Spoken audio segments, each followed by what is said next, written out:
გადაცემის ამ ნაწილში ვსაუბრობთ ისეთ თემაზე, რომელიც საზოგადოებაში კვლავაც რჩება ტაბუდადებულად, თუმცა რეალურ ცხოვრებაში ის ბევრად უფრო გავრცელებული და მნიშვნელოვანი საკითხია, ვიდრე ეს ჩვენ გონია. ეს გახლავთ ერექციული დისფუნქცია.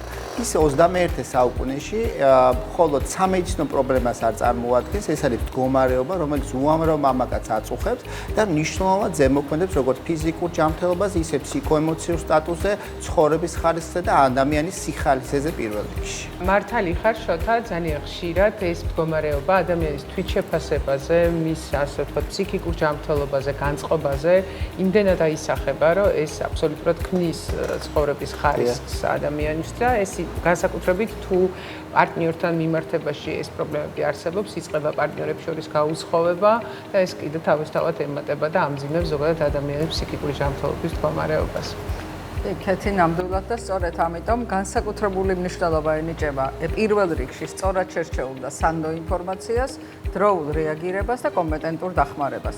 ეს სამი ფაქტორი ერთად ქმნის საფუძველს, რათა დავძლიოთ პრობლემა და მნიშვნელოვნად გავაუმჯობესოთ მამაკაცის ცხოვრების ხარისხს. დღეს ამ თემაზე სასაუბროს სტუდიაში მოვიწვიეთ ფსიქოსექსოლოგი იოსებ შურღაია და GM Pharma სააფთიაქო გაყიდვების მენეჯერი ჟანა მახლაკელიც. მოგესალმებით.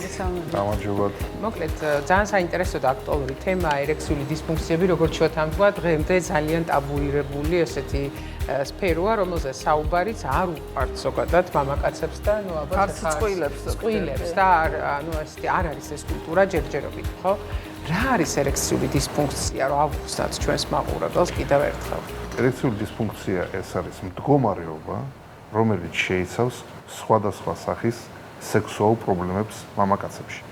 სულ თავიდან მამაკაცის სექსუალურ პრობლემას გამოხატავდა ტერმინი იმპოტენცია, რომელიც ნიშნავდა მამაკაცის უუნარობას განახორციელოს კოიტუსი, ანუ სექსუალური კონტაქტი არამყარი ან არამდგრადი ერექციის გამო. მაგრამ შემდეგ რაც უფრო ვითარდებოდა სექსოლოგია და მრავალი კვლევების მედიცინა და მრავალი კვლევების შედეგად დადგინდა, რომ არსებობს სხვადასხვანაირი სექსუალური პრობლემები, რომლებსაც ნამდვილად ვერ ფარავს ეს ტერმინი იმპოტენცია. და ამიტომ შემდეგ იყო შემოღებული ეს ტერმინი ერექციული დისფუნქცია, უფრო ზოგადი, რომელიც შეიცავს სხვადასხვა სექსუალურ პრობლემებს.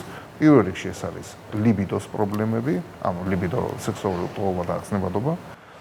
შემდეგ უშუალოდ კოიტუსის პრობლემა, ანუ იმპოტენცია, ეაკულაცია, ნაადრევი და ადრეული ეაკულაცია და ორგაზმის პრობლემა. ანუ კომპლექსურია. კომპლექსური მდგომარეობა. რა არის ამის ძირითადი გამომწვევი მიზეზები? ვთქვათ, ეს არის ორგანული ძირითადად, ეს არის გარკვეულწილად ფსიქოგენური მიზეზები.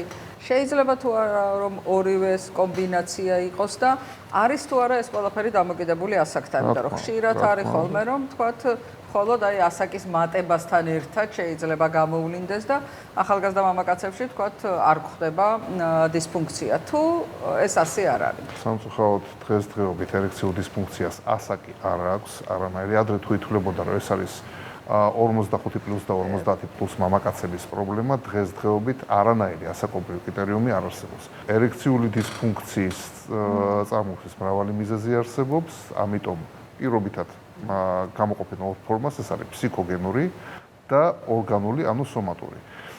სტატისტიკურად დაახლოებით 22% არის ფსიქოგენური და 78-79% ორგანული. თუმცა კი ბოლო წლებში, რაც განვითარდა ინტერნეტის სოცქსელები, ფსიქოგენურის ერექციული დისფუნქციის რაოდენობამ საგრძნობლად მოიმატა. და ასევე არსებობს შერეული ფორმა ერექციული დისფუნქციის, როდესაც, სიტყვაზე მამაკაცს აქვს ორგანული ერექციული დისფუნქცია, ბუნებრივად მას ემატება პარალელურად ფსიქოგენური ერექციული დისფუნქციას, რადგან ერექციული დისფუნქციას როგორც წესი, პირველ რიგში თან ახლავს თვითშეფასების დაქვეითება, შემდეგ ფსიქიური აშლილობა, შრომის უნარიანობის დაქვეითება და შეიძლება მივიდეთ ოჯახის დანგრევამდეც. ანუ ეს არის უკვე არა მხოლოდ სამედიცინო, არამედ სოციალური პრობლემაც ჩვენი საზოგადოების. ესე იგი, ორგანული ერექციული დისფუნქცია შეიცავს შემდეგ ფორმებს. პირველ რიგში სისხლძარღვოვანი, ენდოკრინული, ინტერორეცეპტორული, მემკვიდრულ კონსტიტუციონალური, diencefaluri და სპინალური. ანუ საკმაოდ ბევრი მიზეზი ძალიან ფართო სპექტრი. ბატონო იოსებ, თუ ახდენთ გავლენას, თქვათ, ზოგიერთი ფსიქოტროპული მედიკამენტი, ნარკოტიკული საშუალებები ერექციულ ფუნქციაზე და რამდენად ახდენს ასევე გავლენას ცხოვრების არაჯანსაღი წესი, ძილის რეჟიმის დარღვევა და ის ცუდი გარემო ფაქტორები. ძალიან აქტუალური შეკითხვა არის, პირდაპირ კავშირში არის ის, რაც თქვენ ბრძანეთ, ანუ ალკოგოლური, ნარკოტიკული ნივთიერებების მოხმარება, არაჯანსაღი წესი, რა თქმა უნდა, ასევე ფსიქოტროპული საშუალებები, რა თქმა უნდა, ხანგრძლივი მიღება, რა თქმა უნდა, იწვევს ერექციულ დისფუნქციას. ჩვენ ვისაუბრეთ ზოგადად სტიგმაზე და ტაბუირებულ თემაზე, როგორც ერექციულ დისფუნქციაზე და თუ გადავხედავთ ქართულ რეალობას, რამდენად ხშირად მოგმართავენ მამაკაცები ამ პრობლემით და შეიცვალა თუ არა, ასე ვთქვათ, კულტურა და მომართვიანობა აი უკანასკნელი წლების განმავლობაში. მინდა გითხრათ, რომ ნამდვილად შეიცვალა. დღეს უკვე ეს თემა ტაბუირებული პრაქტიკულად აღარ არის ჩვენ საზოგადოებაში. მამაკაცები საკმაოდ თამამად მომართავენ ამ პრობლემით, ასევე ქალბატონებიც სექსუალური პრობლემებით, ასე რომ დღესდღეობით, ასე ვთქვათ, საკმაოდ შეცვლილია. კი, ცნობიერება შეცვლილია. ვანაიესებ, მე მინდა დაგისვათ კითხვა, რამდენად ხშირი არის, რომ დაგვიანებული დიაგნოსტიკის შემთხვევები გვაქვს? რა მითები არის და არის თუ არა, ხდება თუ არა ისეთი მითები, რომელიც ხელს უშლით, რომ პირველად თქვენთან მოვიდნენ? იცით როგორ არის ახლა ინტერნეტის მეშვეობით საკმაოდ ხშირად მოსახლეობის გარკვეული ნაწილი მიდის არასწორი მიმართულებით, ანუ კავდება თვით მკურნალობით და შესაბამისად შედეგი არის დიდი კითხვის ნიშნის ქვეშ. და შესაბამისად შეიძლება იყოს საკმაოდ შორს წასული პროცესი და რაც უფრო დაგვიანებული არის დიაგნოზი და რაც უფრო დაგვიანებული არის მკურნალობის, ადეკვატური მკურნალობის დაწყება, მით უფრო რთული იქნება, რა თქმა უნდა, პაციენტის განკურნება. იმიტომ რომ იცით რა არის ახლა ერექციული დისფუნქციის დიაგნოსტიკის ალგორითმიც არსებობს, რომლის მიხედვითაც სწორი დიაგნოზის დასმა, უშუალოდ ფორმის, ერექციული დისფუნქციის ფორმის და მისი სტადიის დადგენა საკმაოდ მარტივი არის, თუ სწორი დიაგნოსტიკა ჩატარდა. მაგრამ თუ პაციენტმა მიმართა თვითმკურნალობას, რა თქმა უნდა, ჩვენ შეიძლება ჩიქში შევიდეთ. ბატონო, აი თუა შესაძლებელი რომ რავი პრევენციული ღონისძიება ჩაატაროს მამაკაცმა, ან მოიქცეს რაღაცნაირად, რომ ან გადააბადოს დაავადების გამოვლენა, ან აიცილოს დაავადების გამოვლენა. იცით რა არის, რა თქმა უნდა შესაძლებელია, ხა არ არსებობს მამაკაცი, რომელსაც ერთხელ მაინც არ ჰქონია სექსუალური ფიასკო. მაგრამ თუ მამაკაცი ამჩნევს, რომ ეს პერიოდულად მეორდება, რამდენიმე შემთხვევა, აუცილებლად ასეთ შემთხვევაში უნდა მიმართოს ექიმს.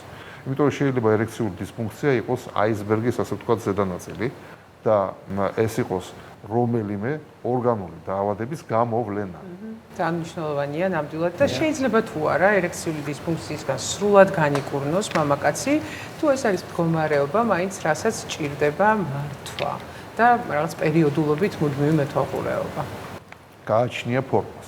ფსიქოგენურ შემთხვევაში შეიძლება ერთი კონსულტაცია იყოს საკმარისი, როცა ჩვენ გვაქვს ორგანული დაავადება და მაგის ფონზე განვითარდება ერექციული დისფუნქცია, აქ უკვე პარალელურად მუშაობენ თვითონ სექსოლოგი და იმ დარგის სპეციალისტი, რომლის დაავადება არის წამყვანი ამ შემთხვევაში. ვანაიესებ, ერექციული დისფუნქციის მკურნალობის მაინც რომელი ძირითადი მეთოდია, რომელსაც ყველაზე ხშირად ვთქვათ იყენებთ თქვენს პრაქტიკაში? მე პირადად ვიყენებ კომპლექსურ თერაპიას, ეს არის ფსიქოთერაპია, მედიკამენტოზური თერაპია და ფიზიოპროცედურები. ჩვენ აქ სტუდიაში წარმოდგენილი გვაქვს ძალიან საინტერესო პროდუქტი, როგორც ხედავ, ეს არის ეროგრა და მისი აქტიური ნივთიერება სილდენაფილი, ხო? აი როგორ მუშაობს ეს პრეპარატი და რამდენად თქვენს პრაქტიკაში არის ეს პრეპარატი და გაძლევთ ეფექტს? ესე იგი ძალიან მოკლედ ვიტყვი ამ პრეპარატის მოქმედების მექანიზმს, ანუ სექსუალური სტიმულაციის და შესაბამისად სექსუალური აღგზნების დროს სილდენაფილის გავლენის შედეგად ესეთი ფერმენტი ფოსფოდიესტერაზა ხდება ამ ფერმენტის ინჰიბირება ანუ დათრგუნვა და ფერმენტი ციკლური გუანოზინ მონოფოსფატაზას მომატება. ამის შედეგად ხდება პენისის გლუვი კუნთების მოდუნება და სისხლის გაძლიერებული დინება მღვიმოვან სხეულებში, რაც წარმოქმნის ერექციას. ეს არის მექანიზმი. ძალიან აქტიურად ეს პრეპარატი გამოიყენება როგორც ერჯერადი სტიმულატორი და ასევე სამკურნალო მის ფუნქციით, ანუ სექს თერაპიისთვის. რას ნიშნავს სექს თერაპია? როცა ჩვენ ვკურნალობთ ერექციულ დისფუნქციას, საჭირო არის გარკვეულ ეტაპზე სქესობრივი ცხოვრების დაწყება და რაც შეიძლება უფრო აქტიურად და ასეთ შემთხვევაში პერიოდულად გაჩნია, შეიძლება ყოველ მესამე დღეს, შეიძლება კვირაში ორჯერ, ასეთ შემთხვევაში პაციენტი ხებულობს სილდენაფილს, კონკრეტულად ამ შემთხვევაში ეროგრას, აქტიური და წარმატებული სქესობრივი კონტაქტის ჩასატარებლად. შემდეგ უკვე, რაც უფრო აქტიურდება სქესობრივი ცხოვრება, მით უფრო უმჯობესდება პაციენტის სექსუალური ცხოვრების ხარისხი. ბატონო იოსებ, აღნიშნული მედიკამენტის მიღებასთან მიმართებაში ჩვენს მოსახლეობას დააინტერესებს, აი თქვა სექსუალურ აქტამდე რამდენი ხნით ადრე უნდა მივიღოთ, რამდენი ხანს მუშაობს და თქვა ერთი სექსუალური აქტის შემთხვევაში თუ რამდენიმეჯერ ხდება კონტაქტის დამყარება, კიდევ საჭიროებს თუ არა დამატებას მედიკამენტს. არა, პრეპარატი მიიღება ერთჯერადად კონტაქტამდე 1 საათით ადრე. ეს მიიღება არასრული ერექციის დროს, არამდგრადი ერექციის დროს და ერექციის არარსებობისას. დაახლოებით ამისი ეფექტი პრეპარატის არის 10-12 საათი. გამეორება არ ჭირდება და კონტაქტი შეიძლება იყოს რამდენიმე კოიტუსით შეიძლება ჩაატაროს პაციენტი. ასევე პრელუდიის პერიოდში ხანდახან ალკოჰოლს გამოიყენებს ხოლმე ჩვენი მამაკაცები და რამდენად ურთიერთობაში ალკოჰოლთან მიმართებაში როგორ არის? ისიც რა არის, მცირე რაოდენობით ალკოჰოლი ნამდვილად არ უშლის ამ პრეპარატს, მაგრამ რა თქმა უნდა, ხა სიმთვრალე მიუღებელი. და ქალბატონ ჟანასთან მექნებოდა შეკითხვა ამ პრეპარატის თავისებურებებზე, მოქმედების მექანიზმზე და გამოყენების, ასე ვთქვათ, მეთოდებზე. მოგესალმებით, მივესალმებით ჩვენს მაყურებელს. ბატონმა სოსომ ამომწურავად ისაუბრა ამ თემის გარშემო.